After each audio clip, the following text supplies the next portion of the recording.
Hello all, Jamie Rodgers here from Jamie Rodgers Crafts, and today I'm bringing you a little bit more inspiration to hopefully build onto our last video, which of course was our collapsible tower card.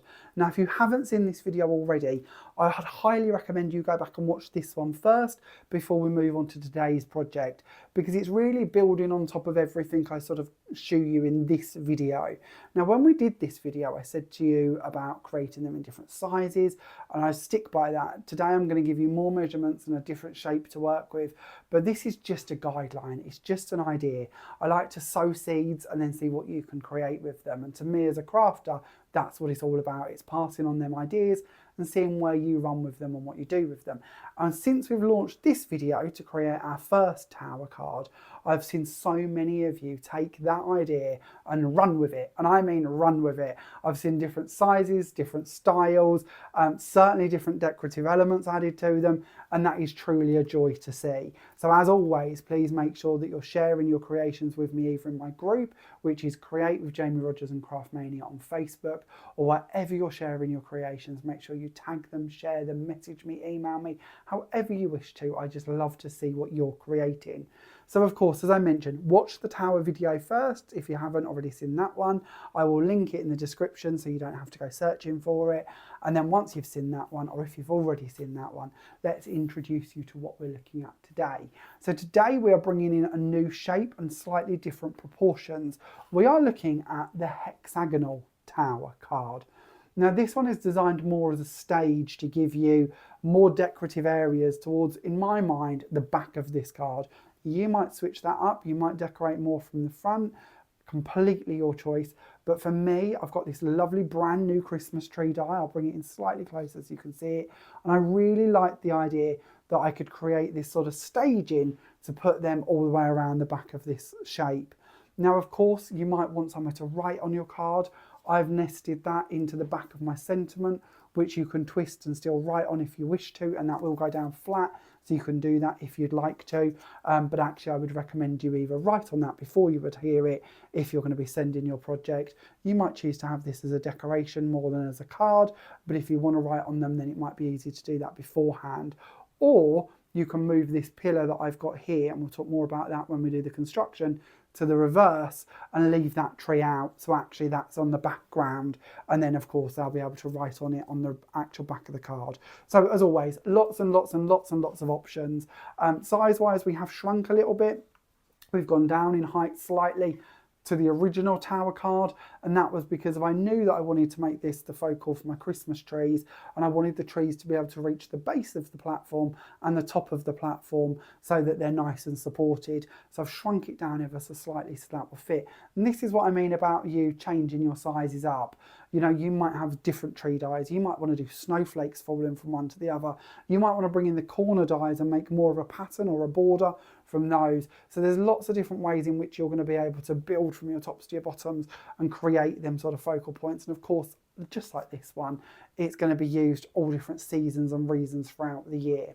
Now, just like that one, this one of course does fold flat. It's always about folding flat where possible so you can post them. So if you would like to, you can fold it down flat with these embellishments. Obviously, if you start adding more 3D pieces to them, then you might need to pop it into a box.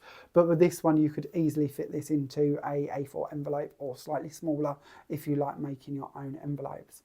So let's delve in and have a little look at the construction for this one, because as I say, it's ever so easy. You don't actually need any dies. The building is all just done on a scoreboard and with cardstock. So let's jump on in and have a little look at how we can build it, and then wait to see what you create with it. And don't forget to share them with me, because I do like to see what you get up to.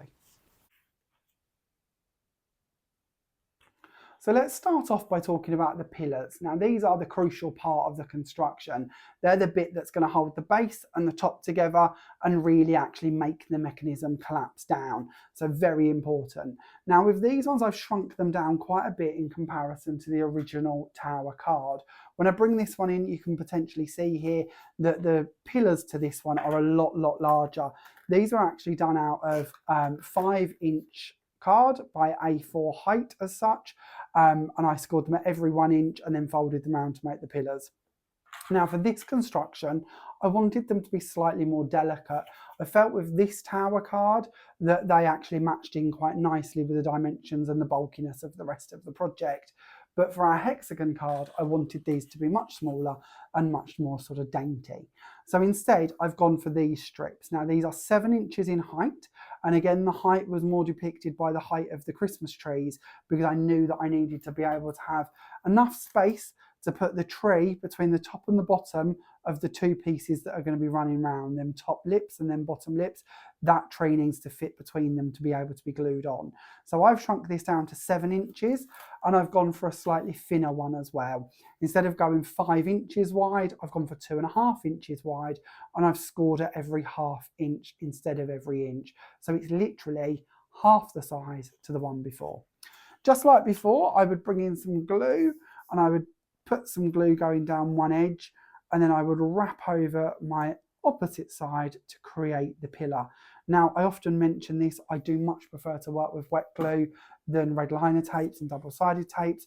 You might prefer to work with those, that's absolutely fine, whatever works for you. For me, I find that if I work with wet glue and I don't quite line it up, it doesn't quite move how I want it to, I've got that movability. With red liner tape, it's a bit too stuck and staying for my liking. So I know I'm clumsy when I come to crafting, so I prefer to have something I've got a bit of a move with. So I wouldn't normally do this on top of the scoreboard, but just for ease, I'm just showing you I would make sure that I sort of move this over and burnish this down in all directions, making sure that that pillar will fold in every conceivable direction that it might need to, and that those score lines are nice and burnished and ready. And you're going to need 2 of these for your construction. So I'll pop them off to one side and we're going to bring in those top panels and those bottom panels. Now these are really easy to create because all I'm going to do is take an A4 sheet of card like you can see here and I'm going to trim them to 1-inch pieces. Again, this could be completely changeable. I really like bringing in quite a lot of panels onto mine. So if I stick to 1 inch, I can step down at 1/4 inch increments to make these decorations, and I really like building them up like that. You might prefer to do something a bit more dainty or add pearls or ribbons or something and want that to be slightly thinner. So again, just think about playing around with these measurements a little. But for this version, 1-inch strip going down the length of an A4 sheet. That will give us these 2 pieces. Now again, and I know that we have a lot of viewers from around the world, and I know that we don't all have access to A4 card. So it's not vital that it's from A4 card. All we're really looking for is 3 pieces which are equal in length. And again, when we're talking about moving around our measurements, we can certainly play around with these to make smaller or larger creations if we wish to. We'll then need a little tab at the end to glue that together. Now this tab could be 1/4 of that size. It certainly doesn't have to be that big. This is just what was left on that A4 sheet once I'd done my scoring. I've chose to go for my panels to be 3.5 inches. So I've literally scored at 3.5, 7, and then 10.5 down the piece of card to create my 3 areas that I can then fold. And that will make our sort of front portion of our card. I'm then going to repeat that again to make the back portion, and I'm going to glue that together using the tabs to make our hexagon. Now, as I mentioned earlier, you might choose to go for an octagon instead of a hexagon. So of course, just bringing in a 4th equal panel, maybe shrinking these ones down, that will have its advantages, and I'll talk more about that when we get on to adding it all together. But there is actually advantages to having more of a symmetrical shape than a hexagon, which of course is sort of going to squish down to a more elongated shape. So once we've got these pieces, and I've got 2 of these I've already glued together, we've got our tops and our bottoms, all we're then going to do is bring in our pillars. So what we're going to do with these ones, if you remember on the last construction, because we was working on a square, we went for the middle of the panel and we glued it into the middle. This time we're going to alter that slightly. We're going to take this and we're going to glue it down into the corner, and we're going to take this on and we're going to glue it down into that corner. I'm not going to do it because I don't need to do it this time. You've seen me do this and how to work it, but basically glue them into the corners, and once you've glued them in place, just make sure, as it should do, everything collapses down where it needs to. And then when you're happy with it, glue the top ring round there as well, so that that construction has come together and it will make your base for you. Now from that point on, it's just down to decorating, and this is what I meant. Today's video is quite quick because we've covered a lot of this before, but it's now just about decorating and building in what you need to and where you want to. So obviously for my one, I chose to bring in the trees, and I put the trees across the back here. So by that, I've literally just taken the tree, glued one in here, and then one into the backs of the other two back panels as well. As I mentioned before, you might choose to, instead of doing that, put in the sentiment on the reverse panel instead. And something I did forget to mention on the last video when we did the Sqaure version is before you build, it's actually quite a good idea to decorate. You might want to glue your sort of shapes together, because obviously when we go to the inside decorations and we add them on, you want to hide the tabs where you've glued them together. So it's not necessarily a bad idea to build them, but don't build the whole thing, or I find it more tricky to build the whole thing and then decorate. So when you're doing these panels to go round here, it might be easier to do that first. Another thing to mention as well is your side panels. If you are going to be doing, and this again depends on how you wish to construct it, but I'll show you better on this version here with the Sqaure one, where you've stuck this to the inside and the bottom and the top, you've lost that inch at the top and the bottom. You might wish to shrink that panel down instead of having it the same height as the full ones on the other three sides, just to give you a bit of a neater edge. And it also helps gluing together, that you're not gluing multiple layers on top of each other and creating that sort of spacer. So again, something you might wish to play around with and experiment with. When I bring this one back in, so obviously we've sort of shown you how we've built the pillars in, we've built the tops, the bottoms, and I've mentioned building the trees. This panel here is just a green strip of card, which again can be any size. It doesn't have to be the same size. I've cut mine down and glued it on the inside. You might just be able to see that. So it's just fractionally underneath the tops and the bottoms. So if I remember rightly, it's about 6.5 inches high. I've actually double stuck my card for this so that it's a bit thicker, because I knew that I needed it to really be rigid and stay there. I am, of course, working with my Elite cardstock, and we've got the Romantic Red, the Heritage Green, and the Polar White, and then of course my gold mirror card used on this one too. But the Elite cardstock is all between 270 and 300 GSM. So when we're looking at constructions and we're doing buildings like this, it is a really good cardstock to be working with, because it's not too flimsy.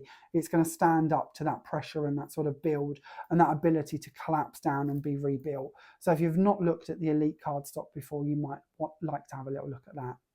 Now, I always like to be honest with you about the positives and the negatives when we're looking at new designs and new options.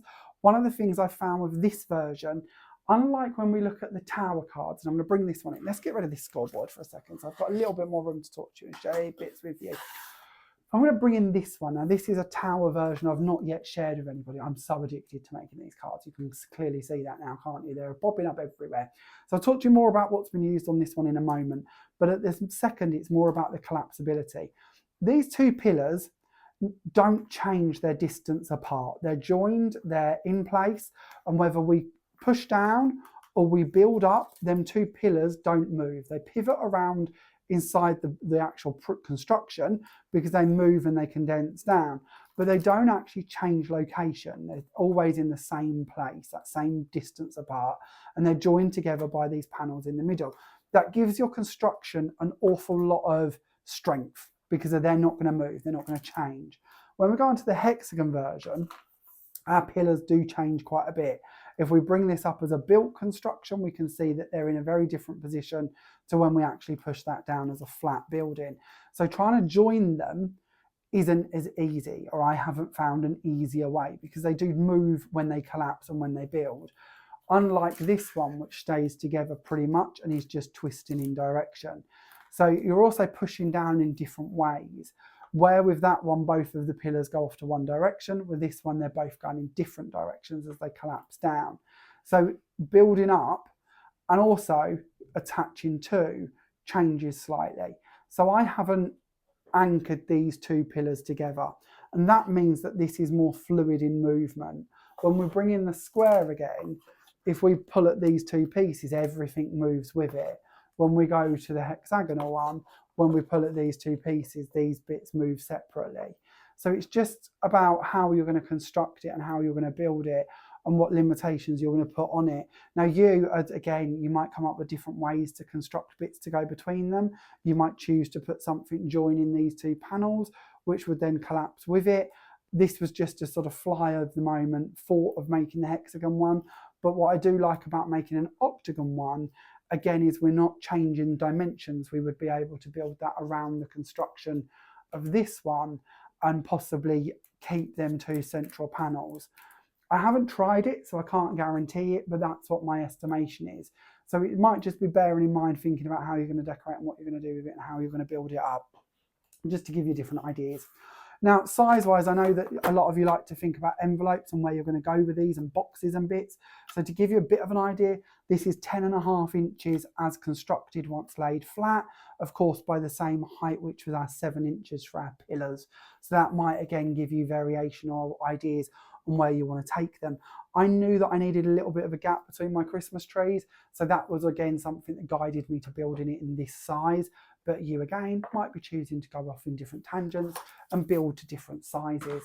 Now decorations, just so we know all of the bits that have been used, I've run through the colours of cardstock with this one, but we haven't overly spoke about the dies. Now these are my brand new Christmas dies. They've launched on the 5th of July 2024, so have a look about. I'm sure you'll find them around shortly, and all your favourite stockists. But just so you know which ones I've used currently, I've used the Opulent Christmas Tree. Now this is a really cool tree because it's completely symmetrical. It also has little areas for you to add pearls and decorations. They're debossed areas so that you could infill them with pearl dots or glitter glues and bits like that as well if you would like to. And the joy of being symmetrical means that we can literally fold it in half, stick them back to back and build them into little 3D hanging creations. So it's a really cool and fun tree to work with. There are also matching stencils to go with these ones, and I'll let you see them on a future video, but there are stencils that coordinate in different sizes to give you some fun effects with these too. We then have the Merry Christmas circle that's located in the middle here, and this one comes with different edges. You've got an outside scalloped edge style, you've got a flat edge, and then you've got your wording. I've chosen not to use this edge, although it is actually my favourite, and instead I've used the edge of the postage stamp because I don't know why, but I always feel postage stamps are really cool when it comes to Christmas. I think it's that whole sort of sending your letter to Santa idea, but I love a postage stamp when I'm thinking of Christmas creations. So instead I've got that postage stamp edge here from the Happy Christmas version that I've used for my one instead. But that's the good bit with our circle sentiments, is that all of the outside edges are interchangeable. So if you've got the With Love or the Happy Birthday and you'd like to use the edges on those around the Merry Christmas or the Happy Christmas, you absolutely can do. Then we go on to talking about the corners. So you can see I've used my corners just on the front panels here, coming in from the sides. This is using the Holly Jolly corners. Now these are really cool because they'll cut in and stay in your cardstock, but they also have this X frame die, which will cut them out as separate. And you've also got that cool sort of scallop style edge again, which coordinates with the same edge on the Merry Christmas, so that you can layer those together if you would like to. I, of course, haven't used this bit. I've just used the X die with the filigree panels to cut out my corners as separates. You will also find on this project, oh no, that's all of them, isn't it? Sorry, I'm getting carried away. I've got the ones lined up to show you for the next one. So that's all that you need if you wanted to make this exact project. And then I did give you a sneaky peek, didn't I, of this version of our pillar card, tower square card. And I haven't yet shared this anywhere else, so it'd be nice to just have a little talk through with this one so that you know what's been used on this one too. So this time I've used the frosty snowflake corners, but I've only used them for the outside edge to go, oh, I haven't actually, have I? I'm lying to you. I've picked these in advance and I've got them all wrong. I was doing so well and now it's going terribly wrong. I've used the Jolly Holly corners for the edge this time to make the panel to go between the pillars. That again is from that one. I've then used the foliage. Now this is the Festive Foliage, and I've placed that coming out from underneath my poinsettias. And then I've brought in my classic poinsettia. Now these are really cool because they deboss all of that incredible pattern into them as they cut. So if I lift these up again, hopefully you can see that detail that's been placed onto each of those petals. And then that's all you would need to complete this version. And this time I've used Silver Mirror card, Night Sky Blue, oh, Night Sky Navy, sorry, Night Sky Navy Elite cardstock, and the Polar White once again. So hopefully on today's video, I've given you a little bit of inspiration on how you can make the hexagonal version, or maybe a new version for the original as well, to give you a bit of inspiration there too. Thank you very much for watching. I hope you've enjoyed today's video. Let me know in the comments. Don't forget to share with me any of the versions that you create, because I would love to see them. And I look forward to, as always, seeing you again very, very soon. Bye for now.